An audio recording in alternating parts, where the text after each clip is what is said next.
Hi, Diane. Welcome to the podcast. Hi, thanks for having me. Yes, so I just talked with Angie and interviewed her, and we talked about her book, Mothers Like Me, which I'm so excited you and I are both a contributor to. And your story is powerful. It's titled A Story of Redemption, Faith, and Hope. And you've walked through multiple losses, and I just thought we'd kind of start off with you sharing about the loss of your daughter, Hope. Yes, Hope was an amazing girl. She was born in 1996, and that was 2 years after her brother Slate and 3 years before her sister Isabel. So Hope was full of joy and peace and loved children, and she had a faith in Christ that was very mature for her age.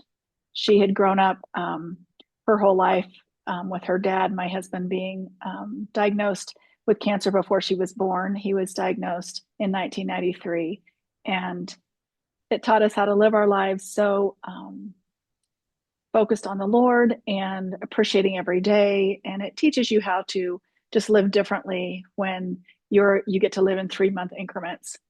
So my Mm. husband, yeah, he was diagnosed with colon cancer when he was 21, and we got married shortly after his diagnosis. We had been engaged for about a year before that, and we knew that God had brought us together for a reason. So we got married, and they gave him 3 months to live. Actually, it was stage 4 colon cancer, and we married, and God healed him. The first time he had 2 feet of his colon removed, and he was on chemo the first 7 months of our marriage. But again, it just taught us so much about how to live each day to the fullest and to not sweat the small stuff. So then a few years later, Slate was born, and then Hope was born, and then Isabel was born. And my husband's cancer came back about every year to 18 months. So it was Wow. a front row seat for our kids to see what walking out your faith means and how you have to trust in the Lord every day. And we just were able to keep our kids' eyes focused on eternity and teaching them that this is not our home. And I think that gave them a lot of faith in their lives and to not be scared or nervous or raised with anxiety, because we can rest in the arms of the Savior every day, fully knowing that He is God and He is faithful and He is sovereign. So um, Travis, we lived a full life. He fought cancer for 13 years. In 2005, he passed away, and our kids were 10, 8, and 5 at the time. And Mm. yeah, it was a really hard season that we went through, going up to that and then after. And I'll never forget, Isabel cried every night for a year after her dad died. Wow. Yeah, at 5 years old. And Travis was the oldest of four boys, and I was the youngest of three girls. And before he passed away, he asked his brother, who was 16 months younger, to take care of us. And we didn't really know what that meant, but we prayed about it for a year and just felt like God was saying, get married and do it now. And I thought that was pretty crazy. Not very done in our culture, but we knew that God was leading us that direction. So we were married in June of 2006. And a month later, Hope was diagnosed with osteogenic sarcoma, which was a tumor in her Mm. femur. So after doing some genetic testing, we found out that she had a gene called Lee-Fraumeni syndrome, which is what her dad most likely had. And it causes childhood cancer. So we had the other kids tested, and Slate tested negative, and Isabel tested positive. So it was a real jolt to our lives because God had been so faithful, but sometimes God says no in your prayers, Mm. and that really tests your faith, I think, every day. And when it's your child, I think it's a scarier thing, and it's a big burden when it's your child who is fighting. So she fought for about a year and a half, and then she passed away in January of 2008. So Wow. after that, we kind of took some time to circle the wagons and pour into who God is and who He says He is, and just had to be still for a while because I was hurting. Yeah. I still had my Wow. faith, and I still believed in God, who He was, but that was a very hard season. So then in 2012, the four of us, Slate, Isabel, and my husband and I came down to Guatemala and were able to go on a mission trip. And we visited an orphanage down here. And we had already started at a nonprofit after Hope passed away called Gifts of Hope, where we helped the homeless in northern Colorado. And coming to Guatemala was just so eye-opening for me. And it was so many kids living in poverty without advocates to fight for them in these orphanages. And so we went home and prayed about it and decided a year later to come down a year later, sell everything, and we moved down here full time in 2012. So, Wow. yeah, we were able to do medical clinics and a lot of different things in our ministry. And then in 2015, we opened House of Hope. So, House of Hope is a children's home, and we have had 160 kids come through now in 10 years. And we've had 30 adoptions. And it's taught me a lot about relying on the Lord, because in Guatemala, I have to rely on the Lord every day for many things that you don't. This ministry is totally a production of the depth of our grief. So we know that God has a purpose for us on this earth while we are here, and with our loss that we've had, just pouring out into these kids every day just helps put a piece of our hearts back together. So Yeah. I love that um, it's called House of Hope, obviously in honor of Hope.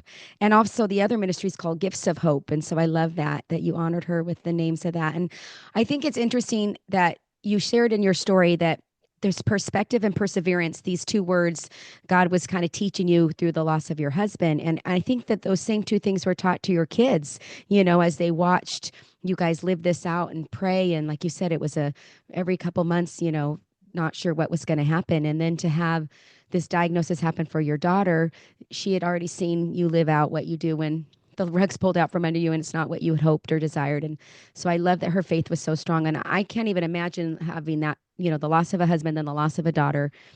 And I wish that was the end of your story, Diana. It sounds like the ministry was birthed from hope. And I wish we could say that was it. But sadly, 10 years, was it 10 years later, then Izzy, who had tested positive, started having some symptoms, right? And I think even your right. son had So symptoms as well. But go ahead and tell the yes, story.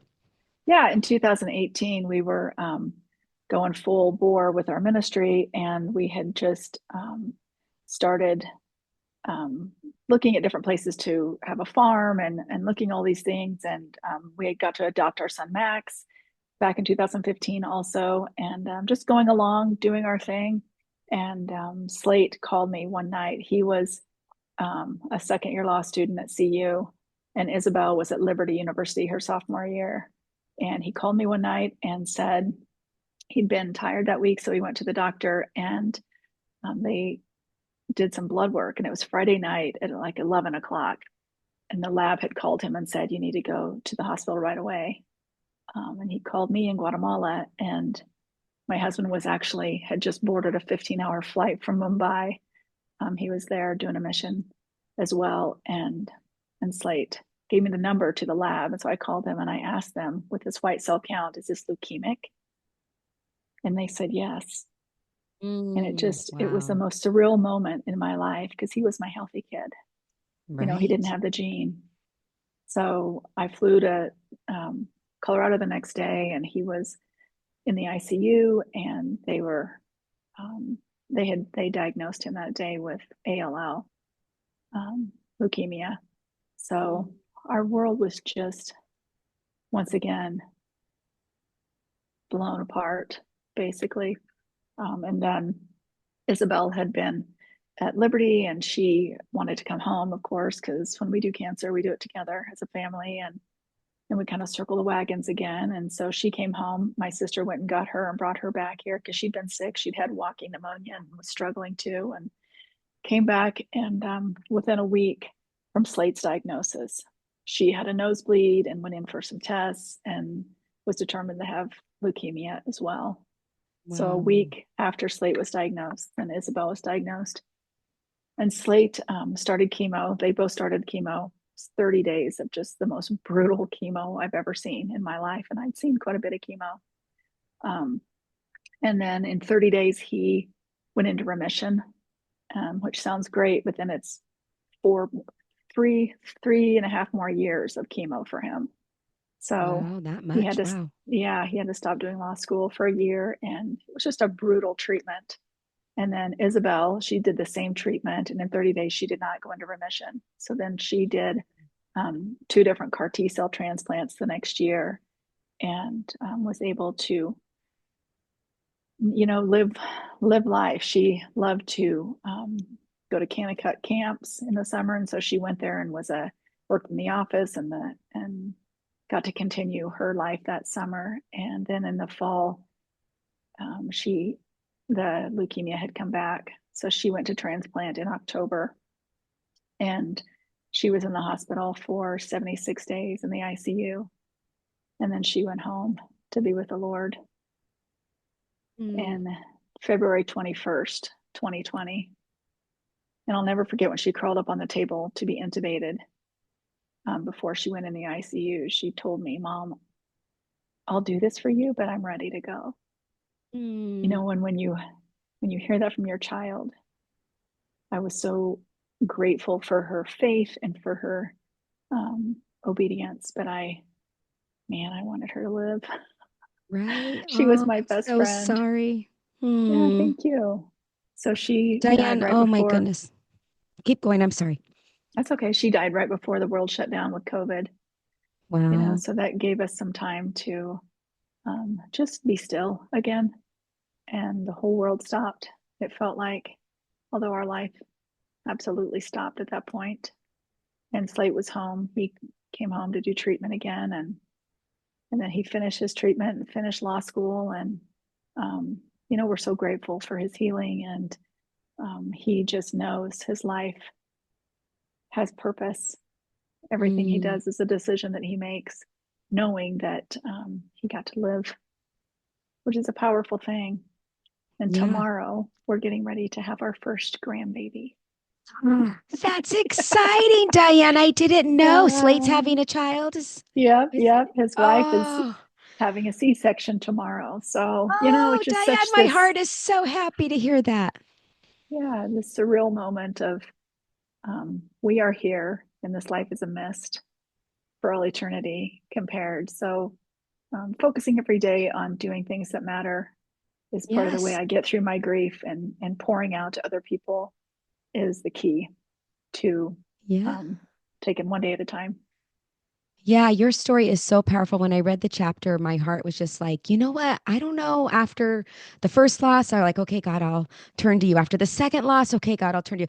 But it's like, at what point you're like, God, what are you doing in my life? And I'm sure you had moments where you struggled with your faith, and you sound so strong in your faith, but I know there was probably days that you struggled. So what did you do to help in those hard days? Is there something that you did that to help you in those days where, or how did you wrestle with God to get this place where you have such peace now? I mean, I'm sure it's still hard days, but like I know you have these Mhm. great ministries where you pour into others, but I don't know. I'm just so impressed right now with your strong faith.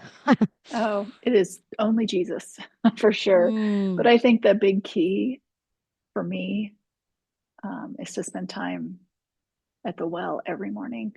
I have to spend time mm, with him every morning in order to do this life. Because what I do in Guatemala is so far beyond what I could ever do by myself, that it's right. taught me to live every day, very much seeking the Holy Spirit and listening for discernment. And when you live so far out of your realm of ability, it trains you to seek His word every morning. And just that's the I love power. that. That's the key. It's the power source. Yeah. 100%.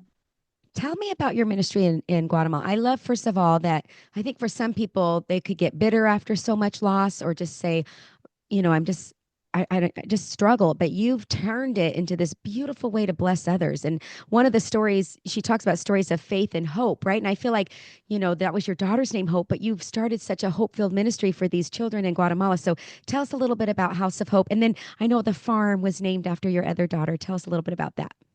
Sure. So, House of Hope, it's a beautiful place. And we've just been able to, little by little, build it and add on to it. And teams have come from all over the US, helping us. So it's very much a partnership ministry. We don't do it alone. My husband and I absolutely don't do this alone. So we have a great team of Guatemalans here. we work with other ministries and try to work together to make, it's really when the church is the church and it comes together. It's a beautiful thing when you can watch people come from all over, from all different churches, and do the work God has for them to do because they love the Lord. And it's not about, a certain denomination, and it's not about a certain group, but it's a team effort, funding wise, loving on the kids wise, building. I mean, we just have so many awesome people that God has brought into our lives. I'm just blown away by the people that God has brought. So, House of Hope, now, like I said, today we have 21 kiddos. The oldest is 6, and we have 10 that are 1 and under. So we try hard Wow. to do mostly babies or little kids because we have a firm belief that kids need to be with families. So if Yes. we can get them young here in Guatemala, most of the kids are abandoned, abused, neglected, and we try Mm. hard to get the kids back to different people in their family. We do home investigations and parent school and all different kinds of things and work together long term with the kids' families because I love kids to be in their own families, but sometimes that's just impossible. So, Mm. right before this podcast started, I got a message that one of our little guys who had come to us when he was about 2 and went home, we tried to get him home with another family member and it didn't work. So he came back about a year ago. Just a rough life for a 4-year-old. He's been through a lot, but today he was declared adoptable. And I just love it's just a miracle because of the people God has Mm. put in this ministry and our director, who's a lawyer, and she fights so hard for these kids. And she came to know the Lord through our story and just being around us. And God just used her so fully into changing the lives of these kids. So we're super passionate about kids having moms and dads. I mean, I love the kids at our home, but I don't want them to stay there. We need to get them through the system and back into where they're going to be for their life. But we do a lot of follow up and a lot of partnership with families along the way. And then we have the Finca Isabel. So we have all our vegetables and fruits grown out there for this orphanage and another partner orphanage. And then we have 500 coffee trees. So we're doing a coffee Wow. finca in order to make it more sustainable long term and help with funding because we have to raise all the money for the ministry and for the House of Hope along the way. And then also we do what's called the Loom Project. And the Loom Project is a big part of our ministry that started 10 years ago. I worked with all these ladies in the village and we built houses and did medical clinics and just fell in love with these women. And then when we started the House of Hope, I didn't want to leave them out there because the poverty and jobs, and it's just a hard thing here in Guatemala. So we started the Loom Project, and we have about 10 different women doing weaving, and then they weave all Mm. the on a back loom, and then we have another group of women do the sewing, and then we create products that we export to the U.S. and sell there. So we don't compete with other Guatemalans, but now we're able to employ about 17 women in the Loom Project Wow. and 4 different people out at the finca. And then we have about 25 on staff at House of Hope, part-time and full-time. So we're able to That's create jobs amazing. and that's a big part of what we want to do is the economic impact to people. And then also teach them, about Christ and do life together as Yes. believers.